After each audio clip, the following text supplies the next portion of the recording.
सभी को नमस्कार। मैं मनोज मिश्रा आपके अपने YouTube चैनल पर आप सभी का हार्दिक स्वागत करता हूं।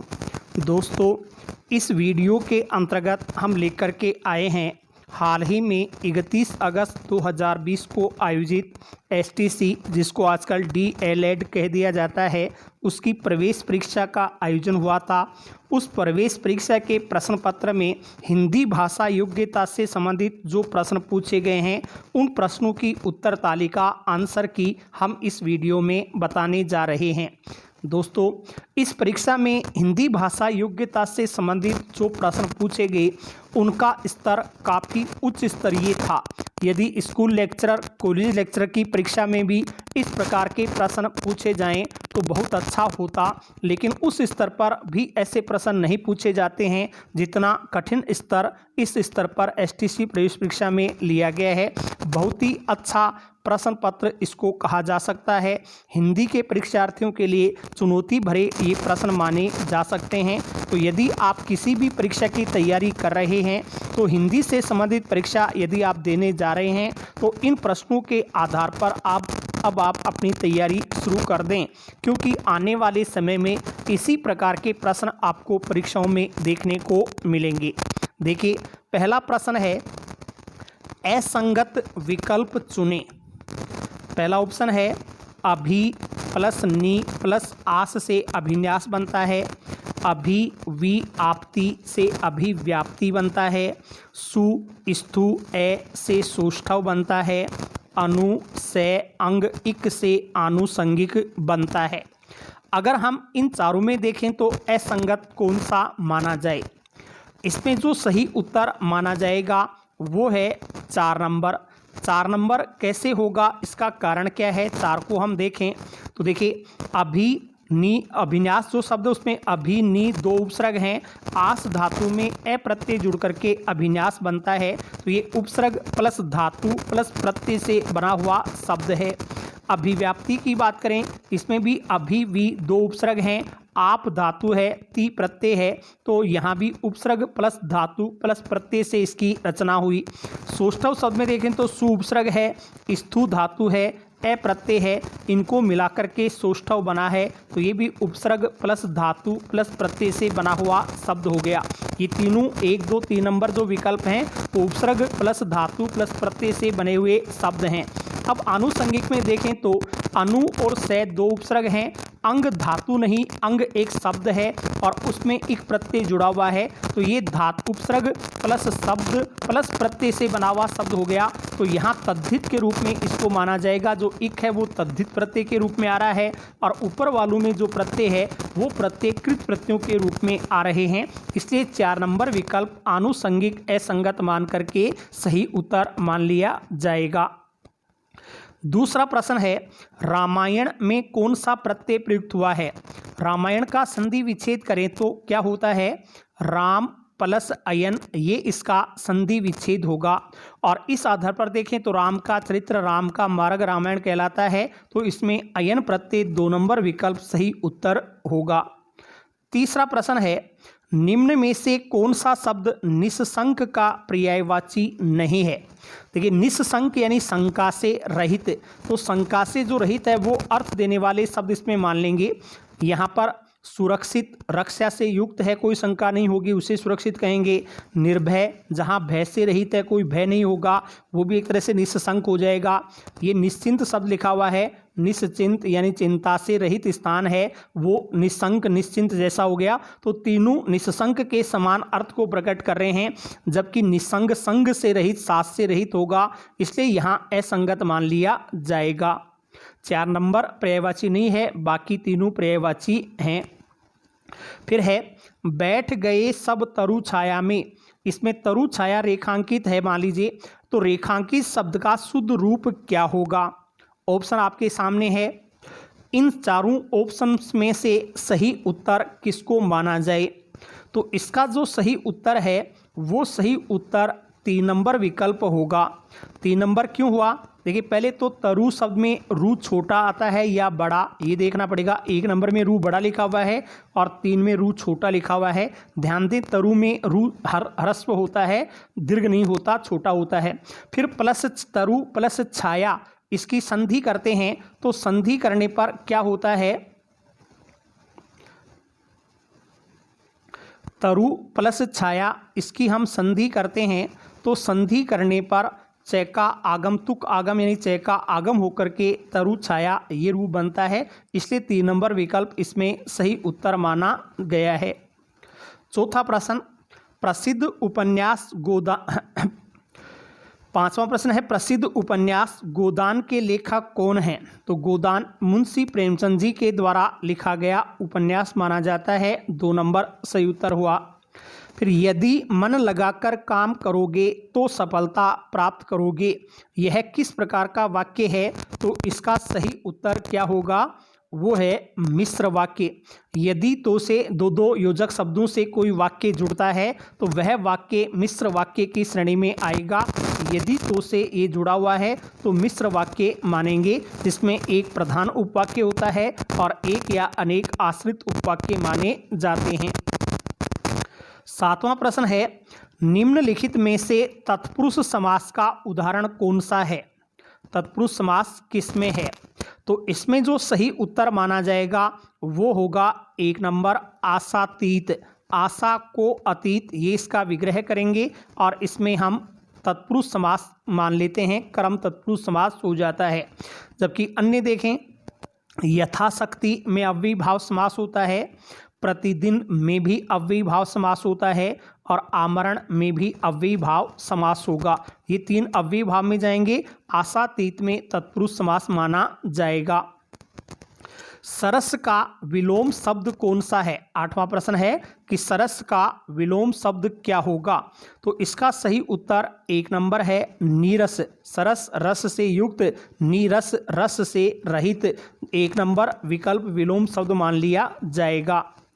फिर सोने में सुगंध मुहावरे का सही अर्थ क्या होता है?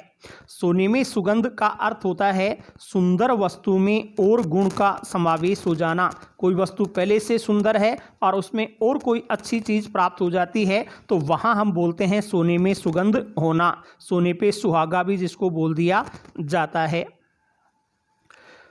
फिर है, अग्नि का पर्यायवाची नहीं है।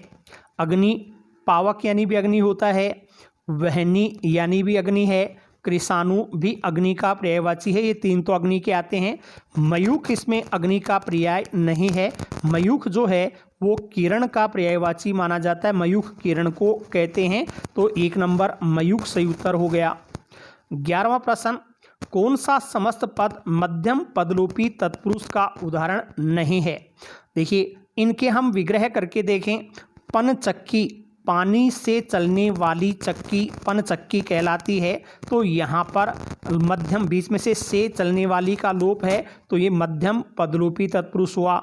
वन में रहने वाला मानुष, वन मानुष कहलाता है। तो इसमें भी बीच में वन में रहने वाला, मानुष में रहने वाला, ये बीच के पद लुप्त होते हैं तो ये मध्यम पदलोपी हुआ। और घृतान का विग्रह करेंगे तो घृत मिश्रित अन्न, बीच में से मिश्रित पद का लोप हुआ है तो ये भी मध्यम पदलोपी तत्पुरुष माना जाएगा। मधुप में ऐसा नहीं है, मधु का पान करने वाला, मधुप मधु का पान करने वाला मधुप है। तो इसमें मधु शब्द में पै प्रत्यय है, बीच में लोप नहीं होता तो इसको हम उपपद तत्पुरुष समास के अंतर्गत ले सकते हैं या फिर लुप्त कारक चिन्ह तत्पुरुष समास में भी माना जा सकता है।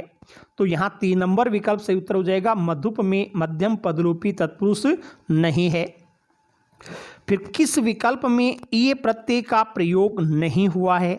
ये प्रत्यय किसमें नहीं है?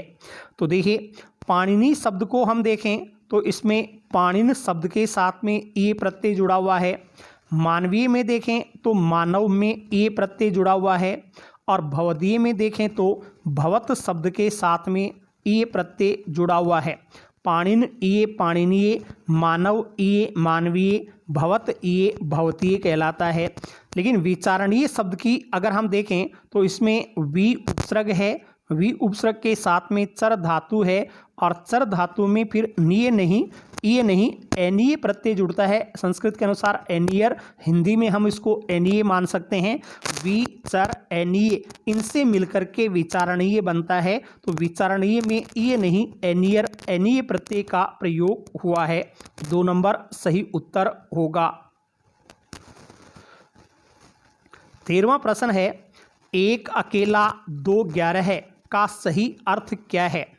देखिए, एक अगर ऐसा लिखते हैं तो अकेला रहता है, लेकिन इसके साथ 2 कर दें, एक और जोड़ दें तो ये 11 हो जाते हैं, यानी इनमें 11 की शक्ति आ जाती है 7 मिल जाने पर। तो इसका सही अर्थ होगा संगठन में ही शक्ति होती है। संगठन होगा तो शक्ति के रूप में आते हैं। तो एक अकेला 2 11 का सही अर्थ संगठन में शक्ति है।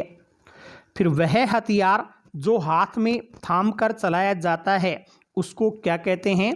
उसको कहते हैं शस्त्र। हाथ में पकड़कर जो हथियार होता है वो अस्त्र शस्त्र कहलाता है। यानी 7, हाथ साथ में होता है तो शस्त्र, और छूट जाता हाथ से फेंक कर चलाया जाता है उसे कहते हैं अस्त्र। तो यहाँ शस्त्र सही उत्तर होगा 2 नंबर। 15वां प्रश्न है, अनंग शब्द का सही अर्थ कौन सा है? अनंग, अन्न यानी रहित, अंगू से रहित है, तो इसमें जो सही उत्तर माना जाएगा वो होगा बिना शरीर का। जो शरीर से रहित है, बिना शरीर का है, उसे हम अनंग कह देते हैं। ये कामदेव के पर्यायवाची के रूप में भी ये शब्द काम में लिया जाता है। काम का कोई शरीर नहीं है। 16वां प्रश्न है, वाक्यांश के लिए एक शब्द के संदर्भ में असंगत चुनिए, कौन सा सही नहीं है? तो इसमें देखें तो जिसे क्रय किया गया हो वह क्रीत कहलाता है। जिसका हाथ बहुत तेज चलता हो उसे क्षिप्र हस्त कहते हैं। क्षिप्र यानी शीघ्र, हस्त यानी हाथ। और जो कृत्रिम वेश धारण कर लेता है उसे छद्मी कहते हैं। ये तीनों सही हैं।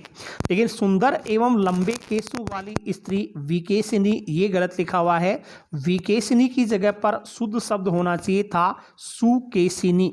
यहाँ विकेशिनी के बजाय सुकेशिनी होता तो सही उत्तर माना जाता।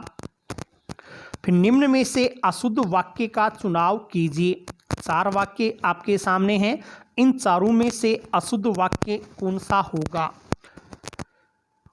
तो इसमें जो सही उत्तर हम मानेंगे वो होगा 1 नंबर। 1 नंबर में क्या अशुद्धि है कि किसी और अन्य से परामर्श लीजिए। इसमें और अन्य दोनों समानार्थी शब्द हैं। दोनों में से कोई एक शब्द यहाँ लिखा जा सकता था, या तो और को लिखें या अन्य को लिखें। इसको हम बोल सकते थे किसी और से परामर्श लीजिए या किसी अन्य से परामर्श लीजिए, दोनों एक साथ आ गए, इसलिए ये गलत वाक्य हो गया, अशुद्ध हो गया। तो इसी को हम सही उत्तर मान लेंगे। बाकी सभी सही हैं। कृपया अपना वक्तव्य प्रदान कर अनुग्रहित करें, सही है। हम सब में मानवीय दुर्बलताएं हैं, ये भी शुद्ध है। और मैं निरंतर कार्य करने का अभ्यस्त हूँ, ये भी शुद्ध है। फिर है, वाग जाल का संधि विच्छेद क्या होगा? तो इसका सही रूप है 1 नंबर होगा वाक प्लस जाल। जैसे वाक प्लस ईस से वागीस बनता है और संधि जस्त हो जाती है, वैसे वाक प्लस जाल से वागजाल तीसरा अक्षर होकर के बनेगा, जस्त संधि होगी। फिर 19वां प्रश्न है, विद्याधन शब्द में कौन सा समास है? तो विद्याधन का विग्रह करते हैं, वो होता है विद्या रूपी धन। विद्या रूपी धन इसका विग्रह होगा। और समास का नाम पूछें तो जहाँ रूपी स्थिति आ जाती है वो कर्मधारय समास होता है, इसलिए 1 नंबर कर्मधारय सही उत्तर माना जाएगा। फिर 20वां प्रश्न है, कवि का स्त्रीलिंग शब्द कौन सा है? कवि का स्त्रीलिंग शब्द इनमें से शुद्ध शब्द कौन सा होगा? तो 3 नंबर जो है कवित्री, ये रूप शुद्ध लिखा हुआ है, तो कवि का स्त्रीलिंग शब्द 3 नंबर कवित्री माना जाएगा। 21वां प्रश्न, वाक्यांश के लिए एक शब्द के संदर्भ में जो संगत है उसको चुनिए। जो संगत है उसको चुनिए। तो जिसकी इप्सा की गई हो उसे अनिप्सा कहते हैं, ईशान इप्सित कहते हैं, ईशान नहीं। जो छाती के बल चलता हो वो उरग कहलाता है, उत्सित नहीं। और जो अच्छे कुल में उत्पन्न हुआ हो उसे कुलीन कहते हैं, कृतार्थ नहीं। तो यहाँ 3 नंबर वाला ही संगत है। जिसकी दोनों पक्षों में निष्ठा हो उसे उभयनिष्ठ कहेंगे। ये सही है, उभय यानी दोनों में निष्ठ यानी निष्ठा रखने वाला। 3 नंबर संगत है। फिर 22वां प्रश्न है, निम्न में से शुद्ध वर्तनी वाला शब्द कौन सा है? तो अनुग्रहित शब्द 4 नंबर वाले विकल्प के रूप में लिखा जाता है। ये वाला 4 नंबर शुद्ध रूप माना जाएगा। अनुग्रहित 4 नंबर शुद्ध हो गया। 23वां प्रश्न है, निम्न में से संधि के संबंध में सही विकल्प का चयन करें। किसमें सही संधि हुई है? तो देखिए, परिहि प्लस कार से परिष्कार, ये गलत लिखा हुआ है। परिष्कार का संधि विच्छेद करते हैं तो विसर्ग संधि नहीं होती, वहाँ व्यंजन संधि ही होती है। परि प्लस कार से परिष्कार बनता है, इसमें से का आगम होता है, न कि विसर्ग का स होता है, इसलिए परि प्लस कार होता तो शुद्ध माना जाता। प्रोज्वल में प्रो नहीं होता, प्र प्लस उज्ज्वल गुण संधि के अनुसार बनाते, प्र उज्ज्वल ऐसा होता तो सही उत्तर माना जाता। और कृपाचार्य में कृप प्लस आचार्य होगा, कृपा प्लस आचार्य नहीं, कृप प्लस आचार्य होता तो सही उत्तर माना जाता।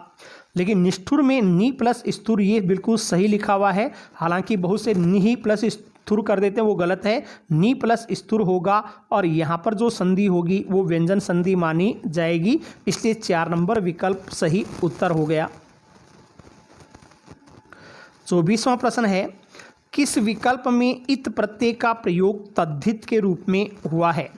देखिए, जो धातु क्रिया के साथ जुड़ते हैं वो कृत होते हैं, और संज्ञा सर्वनाम विशेषण अव्यय शब्दों में जुड़ते हैं वे तद्धित प्रत्यय कहलाते हैं।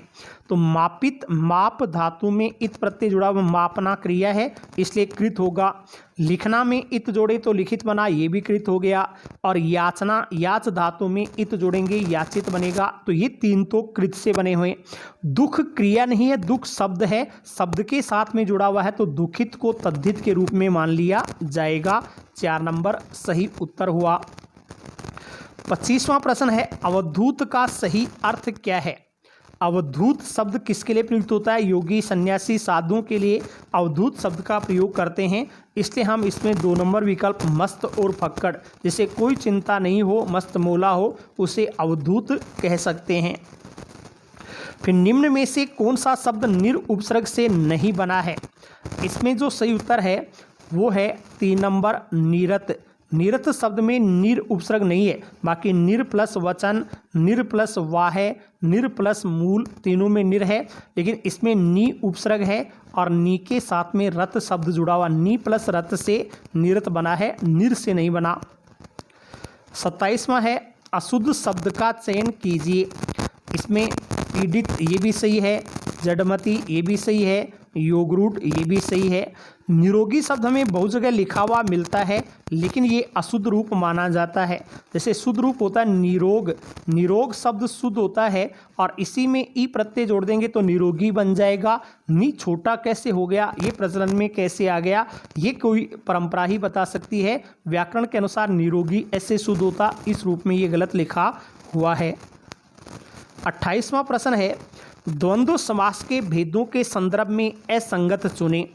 देखिए, गंगा और यमुना, गंगा यमुना का विच्छेद करें तो गंगा और यमुना इतरेतर द्वंद्व होता है, बिल्कुल सही है। बाल बच्चा आदि, इसमें बाल बच्चा आदि में समूह बनता है तो समाहार द्वंद्व बनता है, ये भी सही है। फिर कामता प्रसाद गुरु के अनुसार जो संख्यावाची शब्द होते हैं 10 से बड़ी संख्याएं 11, 12, 13, 25 आदि, उनमें कामता प्रसाद गुरु इतरेतर द्वंद्व मानते हैं। 1 और 70 से 71 बना तो इतरेतर द्वंद्व कामता प्रसाद गुरु के अनुसार मान लिया जाएगा। फिर इस आधार पर कृष्णार्जुन को देखें तो कृष्ण और अर्जुन ये वैकल्पिक द्वंद्व में नहीं, इतरेतर द्वंद्व में जाता। कृष्ण और अर्जुन विग्रह करेंगे और इतरेतर द्वंद्व होता तो सही उत्तर माना जाता, इसलिए 2 नंबर विकल्प यहाँ सही उत्तर मान लिया जाएगा। हालांकि मेरे अनुसार 3 नंबर विकल्प भी इसमें गलत लिखा हुआ है, क्योंकि जो संख्यावाची पद होते हैं 71, 25 आदि, तो 5 और 20 का समूह मिलकर के 25 बनते हैं, तो ऐसे शब्द समाहार द्वंद्व में माने जाने चाहिए, न कि इतरेतर द्वंद्व में। लेकिन चूंकि ये हिंदी में कामता प्रसाद गुरु के आधार पर प्रश्न बनाया गया है, इसलिए 2 नंबर को सही उत्तर मान लिया जाएगा। फिर अंधे की लकड़ी मुहावरे का सही अर्थ क्या होता है? तो अंधे को एक लकड़ी का ही मात्र सहारा होता है, इसलिए यहाँ सही उत्तर हो जाएगा एकमात्र सहारा। अंधे की लकड़ी एकमात्र सहारा।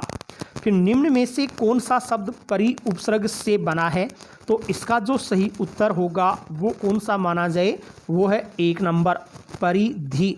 इसमें परि उपसर्ग है और धी शब्द है, परि प्लस धी को मिलाने से परिधि बना है।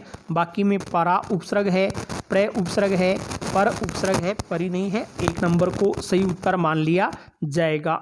तो ये 30 प्रश्न एसटीसी में हिंदी भाषा योग्यता के संबंध में पूछे गए थे। कुछ प्रश्नों का स्तर काफ़ी अच्छा था। कॉलेज स्तरीय परीक्षा में भी ऐसे प्रश्न मुश्किल से पूछे जाते हैं, लेकिन इस परीक्षा में संधि समास के प्रश्न जो हैं वो बहुत ही अच्छे स्तर के पूछे गए थे। आगे आप भी इसी स्तर को ध्यान में रखते हुए हिंदी के प्रश्नों की तैयारी करेंगे। सभी को बहुत बहुत धन्यवाद। यदि आप हमारे चैनल से पहली बार जुड़ रहे हैं तो चैनल को सब्सक्राइब भी अवश्य करें। वीडियो आपको पसंद है तो शेयर करें, लाइक करें।